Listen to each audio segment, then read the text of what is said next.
천국에서는 누가 큰 자입니까? 물었던 제자들의 질문으로부터 시작된 예수님의 가르침, 때로는 호된 책망, 이 내용이 지금 몇 주에 걸쳐서 계속 우리가 살펴보고 있습니다. 오늘은 그 부분에 대한, 천국에서 누가 큰 자입니까? 라고 했던 제자들의 질문에 대한 예수님의 어떤 마지막 가르침에 해당하는 부분입니다. 예수님은 그 제자들의 질문의 중심에 무엇이 있는 줄 아셨습니다. 바로 그것이 교만이었습니다. 그리고 비교하는 우월주의적인 생각이 그들 중심 안에 분명히 있었던 겁니다. 그것이 어떤 세상적인 자랑은 아니었습니다. 그러나 바리새인과 서기관들과 같이 자신의 종교적인 의의를 세상 앞에 드러내고 존경을 받으려고 하는 그런 모습과 똑같았습니다. 그래서 그런 생각하지 말아라, 아이와 같이 겸손해야 된다라고 한마디 하고 넘어가셔도 될 일이라고 여겨지지만 예수님은 그것을 그렇게 넘기지 않고 어린아이 같지 않으면 천국에 갈 수 없다라고 책망하시기까지 했고, 오히려 연자맷돌을 목에 달고 차라리 바다에 빠져 죽는 것이 더 낫다라고까지도 했고, 네 손과 또 네 발을 또 잘라버리는 것이 오히려 더 유익하다라고까지 말하기도 했습니다. 내 눈을 빼는 것이 더 낫다라고까지 말씀을 하셨죠.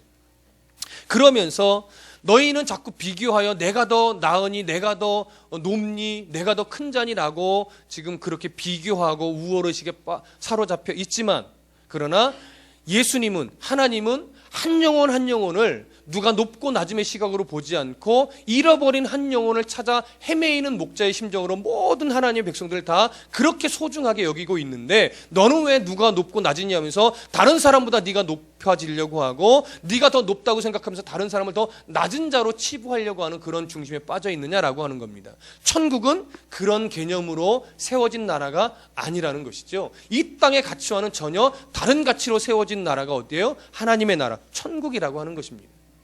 그래서 우리는 천국 시민으로 살아가야 하는 겁니다. 천국 시민은 어떠한 모습으로 살아가야 할까요? 제자들이 물었습니다.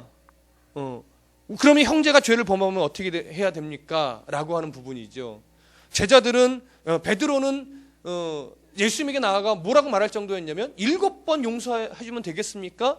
근데 이 질문이 뭐 때문에 나온 질문이었냐면, 그 앞에 우리가 저번 주에 나눴던 내 형제가 죄를 범하거든 먼저 너는 그 사람과만 상대하여 권고하라.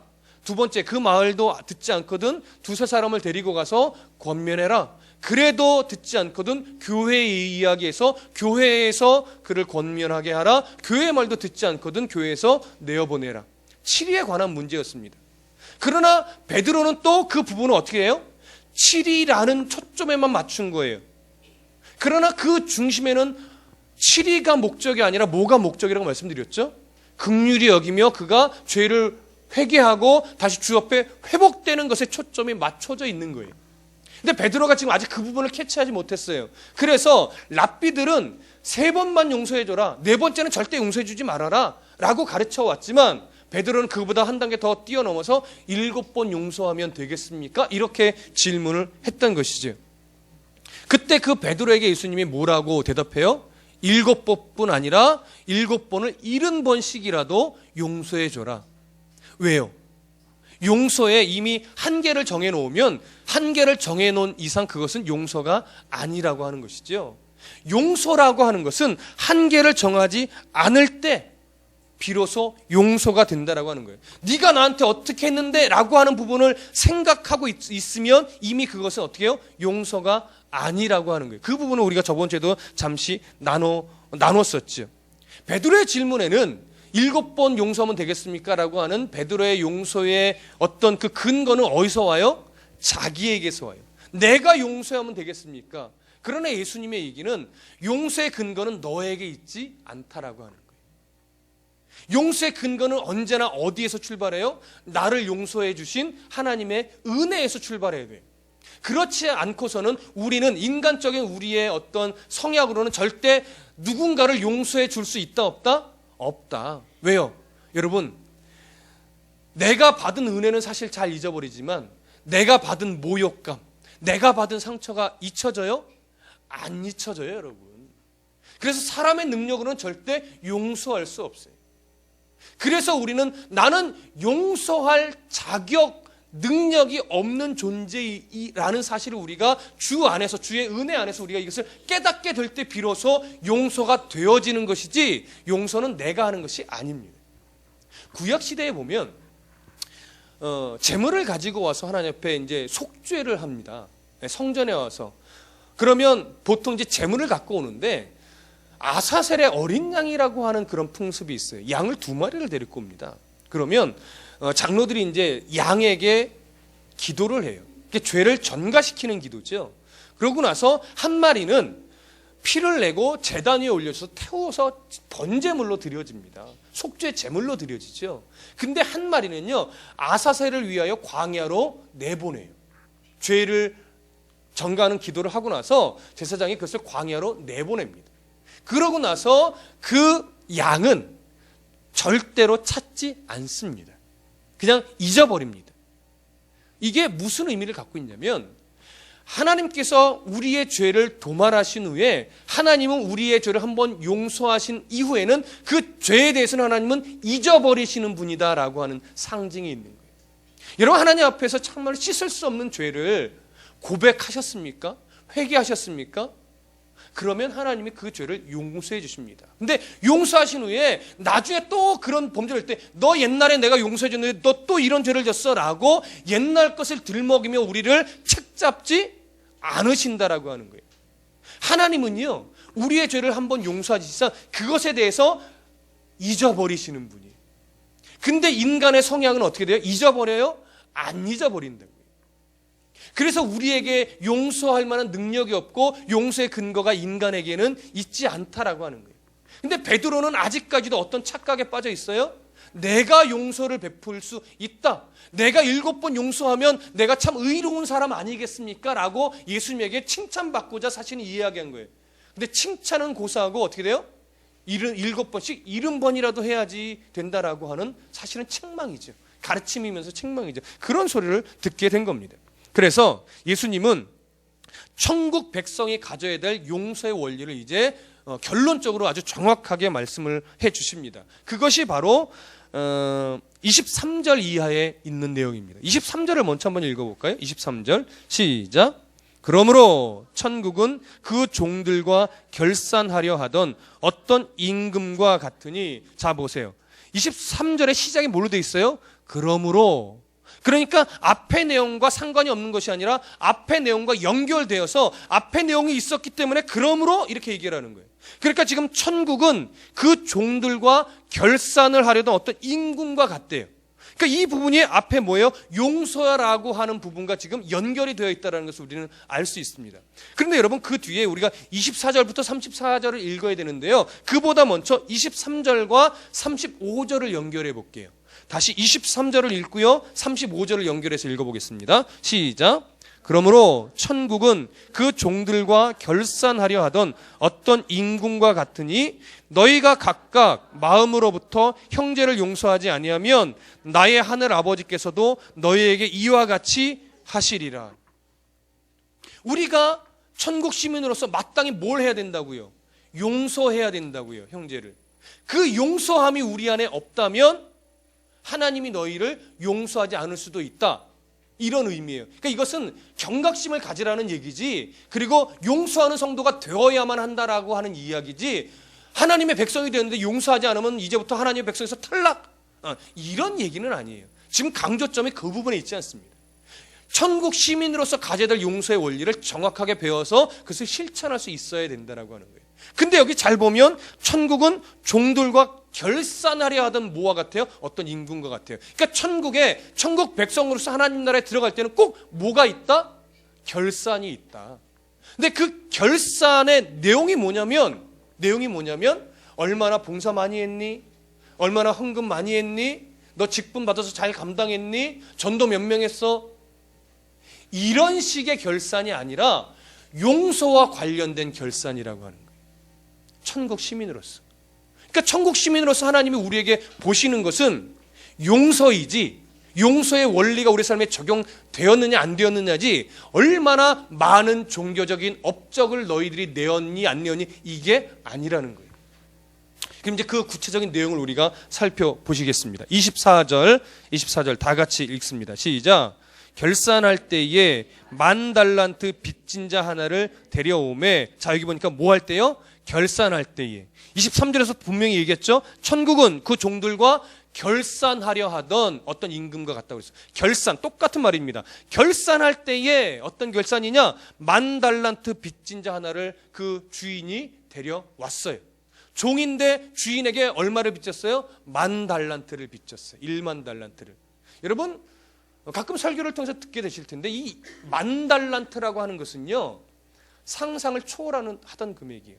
달란트라고 하는 이 단위는 무슨 단위냐면 금의 무게를 재던 단위입니다.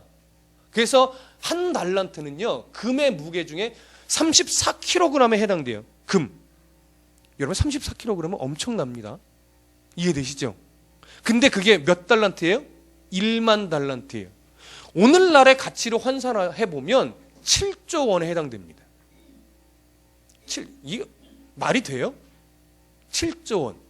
이것을요, 당시에 사람의 이렇게 품삯으로 환산을 해보면 몇 년치 품삯이냐면 20만 년치 품삯이에요. 20년도 아니고 20만 년치 품삯이에요. 당시 가장 건장한 노예 한 사람이 받을 수 있는 최고 금액이 얼마였냐면 2,000데나리온이었어요. 이걸 막 환산하려면 복잡하니까요. 2,000데나리온이 한 사람이 가장 최상품의 노예가 최고의 값어치로 받을 수 있는 금액인데 3만 명, 그러니까 최고치로 계산된 3만 명의 노예를 팔아야만 받을 수 있는 금액이 바로 10,000달란트. 그러니까 이게 상상을 초월하죠. 결국 여러분, 10,000달란트 빚을 졌다는 얘기는 인간의 힘으로 갚을 수 있다라고 하는 얘기, 없다라고 하는 얘기. 없다라고 하는 얘기예요. 인간의 힘으로는 도저히 갚을 수 없는 빚을 진 한 종이라고 하는 얘기예요. 우리들이 하나님 아버지 앞에 범죄하여 하나님과 어그러진 관계, 이 관계가 단절된 관계가 성경적인 신학적인 용어로는 뭐라고요? 죄란 말이에요. 그게 하나님과 단절.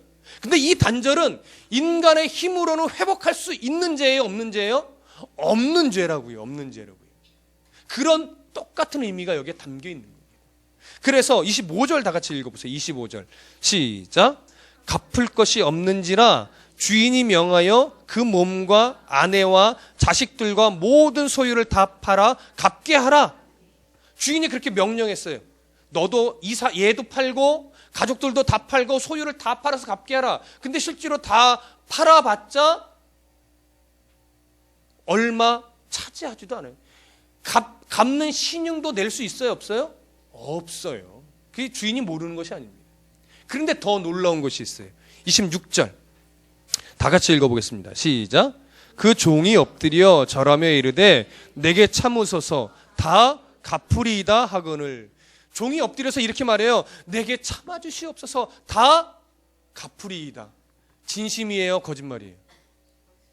거짓말이에요. 그 당시의 상황만 모면하려고 하는 얘기지, 자기 가족 소유 다 팔아도 갚을 수 없고 어마어마한 이 금액을 자기가 무슨 수로 갚아요? 못 갚아요. 못 갚는데 인간의 성향은 뭐예요? 갚을게요. 조금만 참아주세요. 이번 한 번만 봐주시면 제가 갚을게요. 거짓말이에요. 근데 그 거짓말을 할 수밖에 없는 그 연약하고 아무 능력이 없는 그 종을 이 주인이 어떻게 여겼어요? 불쌍히 여겼어요. 자, 27절 보세요. 27절 함께 읽습니다. 시작. 그 종의 주인이 불쌍히 여겨 놓아보내며 그 빚을 탕감하여 주었더니, 자, 그 빚을 탕감해 준 이유가 열심히 노력해서 갚으라라고 하는 것이 아니에요. 너 마음이 참 예쁘다, 너 이뻐서 내가 봐준다, 이게 아니에요. 그 능력이 없고 갚을 길 없는 그 사람, 그나마 거짓말을 해서라도 이 자를 모면하려고 하는 그 종을 이 주인이 불쌍히 여겨서 어떻게 해요? 탕감해 주었다라고 하는 거예요. 그러니까 그 탕감해 준 근거가 뭐예요? 이 종을 불쌍히 여겼던, 긍휼히 여겼던, 사랑했던 주인의 마음, 그게 근거가 된 거예요. 그러나 보세요. 여기서는 이렇게 비유됐지만 사실 우리의 갚을 수 없는 모든 죄악들을 하나님이 탕감해 주었죠. 근데 그 탕감해 준 근거가 그냥 단순하게 용서해 줄게 이거였어요? 결산을 하셨죠. 무엇을 근거로 결산하셨습니까? 예수님의 생명을 내어주심으로 결산을 대신 해주신 거예요. 우리가 갚을 수 없으니까. 너는 갚을 수 없으니 내가 공의롭게 그 부분의 대가를 치러야 되는데 네가 치를 능력과 자격이 안 되니 내가 내 아들 예수 그리스도를 그 생명으로 내가 그 값을 대신 치러주겠다. 그래서 여러분, 아무 공로 없이, 아무 대가 없이 우리가 구원을 이룬 것이 아니라 정말 말할 수 없는 하나님이신 예수 그리스도의 생명을 대가로 지불되어져서 우리가 속죄함을 얻은 거란 말이에요. 그러니 그 긍휼의 사랑이 한이 있어요? 없단 말이에요. 인간으로서 도저히 갚을 수 없는 그 은혜를 우리가 긍휼히 여김을 받음으로 탕감받은 것이 우리가 그렇다라고 하는 거예요. 이 종의 모습이 바로 우리의 모습이라고 하는 거예요. 자, 그런데 28절 다 같이 읽어봅니다. 시작. 그 종이 나가서 자기에게 100데나리온 빚진 동료 한 사람을 만나 붙들어 목을 잡고 이르되 빚을 갚으라. 자, 이 사람이 그 엄청난 빚을 주인의 그 긍휼의 마음으로 탕감을 받고 얼마나 즐겁게 나왔겠어요. 그렇죠? 정말 행복하게 즐겁게 딱 났는데 자기 눈앞에 100데나리온 빚진 동료를 만났어요. 여기 동료라고 표현하는 것으로 보아 같은 주인을 섬기는 같은 종이었을 것으로 보여집니다. 근데 이 사람이 얼마를 빚졌어요? 이 종에게 100데나리온. 쉽게 설명해 보면 한 사람 한 석 달 내지 넉 달치 월급 정도에 해당합니다. 품삯 정도에. 그러니까 오늘날의 가치로 치면 뭐 몇백만 원, 조금 많게는 한 1,000만 원 정도, 이 정도 되겠죠. 그 사람을 딱 만나자 눈이 휙가닥 돌아갔어요. 기쁨이 다 지금 잊어버리고 나에게 몇백만 원, 때로는 몇 천만 원 정도 빚진 그 사람을 보고 눈이 휙가닥 돌아가서 멱살을 딱 잡더니 갚어. 이렇게 된 거예요. 왜 안 갚아? 막 승질을 퍼부면서. 그랬더니 자 보세요. 29절 다 같이 읽어봅니다. 29절 30절 시작. 그 동료가 엎드려 간구하여 이르되 나에게 참아 주소서 갚으리이다 하되 허락하지 아니하고 이에 가서 그 빚을 갚도록 옥에 가두거늘. 그 동료를 불쌍히 여기지 못하고 어떻게 했어요? 갚도록 옥에 가두어 버렸어요. 네, 아주 놀라운 비교가 나옵니다. 26절 27절과 29절 30절이 비교가 되는데 먼저 26절 보세요. 그 종이 엎드려 절하며 이르되 내게 참으소서 다 갚으리이다. 이 사람은 사실 거짓말이었어요. 갚을 수 없어요. 근데 28절 보세요. 동료도 이렇게 말합니다. 그 동료가 엎드려 간구하여 이르되 나에게 참아 주소서. 똑같이 말하고 있죠. 갚으리이다 하되. 이 동료는 갚을 수 있을까요? 없을까요? 갚을 수 있어요. 진심이에요. 근데 자신은 거짓말을 했음에도 불구하고 그 종이 주인을 불쌍히 여겨서 빚을 탕감해 줬어요. 근데 이 악한 종은 그 동료가 정말 진실하게 말했음에도 불구하고 허락하지 아니했어요. 그래서 옥에 가두었어요. 그래서 악한 종이에요. 근데 우리는요, 이 구절을 보면서 종종 어떻게 생각하냐면, 와, 7조 원을 탕감받았으면서 그 몇백만 원, 한 1,000만 원 정도를 탕감해 주지 못하고 그걸 받으려고 옥에 가두냐? 야, 진짜 못됐다. 이런 시각으로 바라볼 수 있어요. 그러나 여러분, 거꾸로 생각해 보세요. 만약에 우리가 뭐 몇 조 원까지 가면 우리의 이성을 넘어간 액수니까 그건 좀 그렇게까지 비유하지 말고, 여러분들이 어떤 사업을 경영하다가 한 10억의 부채를 지었다고 합시다. 종종 그런 사람 있잖아요. 한 10억 정도를 무리하게 대출을 받고 모아하다가 빚을 졌는데 갚을 길이 없이 다 도산해버린 거예요. 그런데 그 돈을 빌렸던 사람이 이 사람을 아끼고 사랑하여 긍휼한 마음으로 내가 다 그거 빚 갚아줄게, 성실하게 살아 하고 탕감을 받았어요. 근데 길을 가다가 내가 팔았는데 그 대금을 못 받았던 한 1,000만 원짜리 대금을 나에게 갚지 않은 그 사람을 만났어요. 여러분, 그 사람을 만났을 때 딱 만났어요. 정말 나한테 못되게 굴었거든요. 근데 딱 만났어요. 그 사람에게 내가 나의 빚을 이 10억 원을 내가 지금 빚을 탕감받고 왔으니 당신 그 몇 천만 원 나도 그 은혜를 입었으니 안 받을게 라고 말할 자신 있으세요? 여러분, 그럴 수 있으세요? 내 빚을 탕감받은 건 탕감받은 거고 내게 진 빚은 뭐예요? 받아내야죠. 근데 이렇게 해도 이 앞에 말씀이 있기 때문에 좀 너무한가? 이런 생각 드실 수 있는데, 그렇게 그 빚을 받아내는 사람을 향하여 여러분 손가락질할 수 있을까요? 손가락질할 수 없어요. 손가락질할 수 없다고요. 오늘 이 얘기를 앞에 그 종의 주인이 들었어요. 그래서 불러왔어요. 그러면서 그를 다시 옥에 가두면서 뭐라고 했습니까? 보실까요? 33절, 32절, 33절 함께 읽습니다. 시작.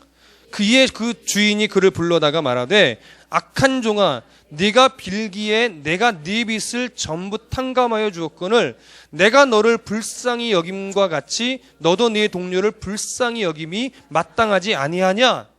자, 보세요. 너는 7조 원을 탕감받았으면서 그 1,000만 원 정도를 그 빚을 탕감해 주지 못하니 이 나쁜 종아, 이렇게 말하지 않았어요. 나는 너를 불쌍히 여겨 탕감해 줬는데 너는 왜 그 종을 불쌍히 여기지 아니했느냐라고 하는 거예요. 그러니까 지금 이 악한 종이 다시 불려가서 책망을 받은 이유는 돈을 받으려고 악랄하게 했다 이 얘기가 아니라, 너 아내는 왜 그런 큰 긍휼함을 입었으면서 너는 왜 그 사람에게 긍휼의 마음으로 그를 바라보지 못했느냐 이 얘기를 하는 거예요. 그 주인이 7조 원에 해당하는 것을 탕감해 줄 때는요, 한 가지 요구밖에 없는 거예요. 내가 너를 긍휼함으로 사랑을 베풀어 줬듯이 너도 그를 긍휼히 여기며 사랑해 주라라는 거예요. 누구라도 그 마음을 좀 네가 배워라라고 하는 그 요구 하나밖에 없는 거예요. 천국에서의 시민이라는 것은 그 원리를 삶에 적용하며 살아가는 거예요. 그러니까 천국 시민으로 살아갈 때 우리 머릿속에 지워지지 말아야 될 한 가지 중요한 가치가 있는데, 그것은 뭐냐면, 나는 말할 수 없는 죄인임에도 불구하고 하나님으로부터 큰 긍휼하심을 얻어 예수 그리스도의 보혈의 피의 공로로 말미암아 용서함을 받은 죄인이었다라고 하는 이것을 잊지 않아야 돼요. 그래서 저 사람도 그런 긍휼을 입어야 되는 사람이지, 내가 뭐 잘났다고 저 사람을 손가락질하고 기도 안 한다고 비난하고 헌금 쫓게 한다고 모욕감을 주고 이럴 자격이 어디 있는가? 나도 정말로 무한한 사랑으로 말할 수 없는 그 큰 죄를 용서함 받은 자인데, 저 사람도 그 긍휼을 옷 입어 평강에, 주님이 주시는 평강으로 옷 입었으면 좋겠다. 그런 겸손의 마음, 긍휼의 마음이 천국 시민으로서의 자격이라고 하는 거예요. 아니, 천국 시민이라면, 하나님으로부터 긍휼을 받았다면 마땅히 우리가 그렇게 되어져야 된다고 하는 거예요. 그렇기 때문에 남을 긍휼히 여기는 근거도 내게 있어요, 없어요? 내게는 없어요. 내가 긍휼을 베풀어 주는 것이 아니라, 내가 긍휼을, 너무나 놀라운 긍휼을 입은 자이기 때문에 저 사람도 하나님의 긍휼의 대상일 뿐이지 내가 긍휼을 베푸는 것이 아니에요. 저 사람도 하나님의 용서의 대상이지 내가 용서해 주는 것이 아니다라고 하는 것을 내가 아는 거예요. 그러니까 이 땅을 살아가면서 우리가 천국 시민으로 살아간다고 하는 것은 그것을 잊지 않는 거예요. 그러니까 이 땅에서 우리는 이 땅에 발을 디디고 이 땅의 통치를 받고 살지만, 우리는 어디 나라의 시민이에요? 하나님 나라의 시민이에요. 하나님 나라의 시민이라는 것은 누구의 통치를 궁극적으로 받는다라고 하는 거예요. 하나님 나라의 통치를 궁극적으로 받는다는 거예요. 그러나 하나님 나라의 통치를 받는다고 해서 이 땅의 통치 원리를 무시하라는 거예요? 그거 아니라고요.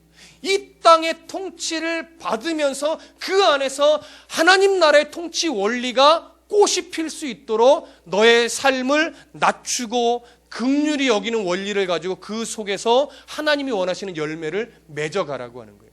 그 열매가 뭐냐? 갈라디아서 5장에서 말씀하고 있는 성령이 맺어가시는 열매예요. 그래서 그 성령이 내 마음에 주의 은혜를 입은 자라면 어떠한 마음을 늘 주시냐면 분을 참아야 돼. 너 그 상황에서 너 열받았지, 화나지. 그러나 오래 참는 훈련해야 돼. 그래야 거기서 하나님의 나라가 드러나고 거기서 하나님의 긍휼하심을 나눌 수 있어. 너 그때 분을 내버리고 화를 확 저질러 버리면 거기서 하나님의 어떤 은혜와 긍휼하심이 드러나지 않는다. 이거예요. 그래서 성령의 열매는요, 항상 오래 참는 흔적으로 나타나는 거예요. 성령의 열매는요, 안에서는 막 불이 끓는데 얼굴 표정에서는 온유함의 옷을 입는 거예요. 그래서 그리스도인은 거룩한 위선자가 되어야 돼요. 거룩한 위선자. 그 위선은 좋은 겁니다. 무엇을 위해서? 하나님의 긍휼을 그에게 나타내기 위해서. 목적이 다르죠. 그래서 오래 참음의 옷을 입고 긍휼의 옷을 입고 겸손의 옷을 입고 온유의 옷을 입고 희락의 옷을 입고 자비의 옷을 입고 양선의 옷을 입는 거예요. 그럴 때 거기서 하나님의 긍휼이 나누어지고 베풀어지는 거예요. 그럴 때 그가 하나님의 긍휼을 덧입어서 그도 용서받은 자가 되어 그도 용서하는 자로 살아갈 수 있는 거예요. 그도 자기가 용서를 베풀지 않고 그도 하나님의 은혜 속에서 용서받은 자임을 알고 그도 다른 사람을 또 어떻게 돼요? 하나님의 긍휼을 드러내는, 그래서 오래 참고 용납하고 이해하는 그런 삶을 살아가게 되니까 또 다른 사람을 또 용서하는 삶을 살게 되는 것이죠. 그게 우리가 이해하기 쉽게 용서하라라고 말씀을 하시는 거예요. 우리가 이해하기 쉽게. 그러니까 철저하게 그리스도인은 이 땅에서 하나님 나라의 꽃을 피우기 위한 용서의 원리를 내 삶에 그렇게 적용해 나가는 성도가 바로 하나님이 기뻐하는 성도예요. 그러니까 우리 안에 강팍함이 살아있는 한, 그리고 내 죄의 무게를 가볍게 여기는 이상 하나님의 용서, 그 긍휼을 나타낼 수 있어요? 없어요? 없단 말이에요. 그러니까 우리는 언제나 내가 가장 큰 죄인이었어 라고 하는 그런 경험이 필요해요. 나보다는 저 집사가 더 죄인이었어. 이러한 심보를 가져서는 지금 베드로와 같은 책망을 듣게 돼요. 저 사람은 교도소에 몇 번 왔다 갔다 했어. 내가 저 사람보다는 낫지. 그거 아니라고요. 하나님이 보실 땐 저 사람이 교도소에 갔다 왔느냐 안 왔느냐 그것으로 인해서 하나님 판단하지 않아요. 나 자신을 가장 큰 죄인으로 여길 줄 아는 자가 천국에서 가장 큰 자입니다. 굳이 큰 자라는 표현을 써야 된다면. 그런데 자기 의로움에 사로잡힌 자는 천국에서 큰 자일 수도 없고 오늘 성경에 비춰보면 그 사람은 오히려 하나님으로부터 용서를 못 받을 수 있다라고 하는 경각심을 하나님이 심어 주신단 말이에요. 여러분, 오늘 천국 시민으로 살아가고 계십니까? 예수님께서 베드로의 그 질문 이렇게 장황하게 18장 전체에 걸쳐서 이런 예 저런 예를 들어가면서 장황하게 설명하신 이유가 뭐냐면 이것이 참으로 어려운 일이고 이 위험성이 늘 우리 앞에 도사리고 있기 때문에 그래요. 오늘 겸손해졌지만 내일 교만할 수 있는 게 우리이기 때문에 그래요.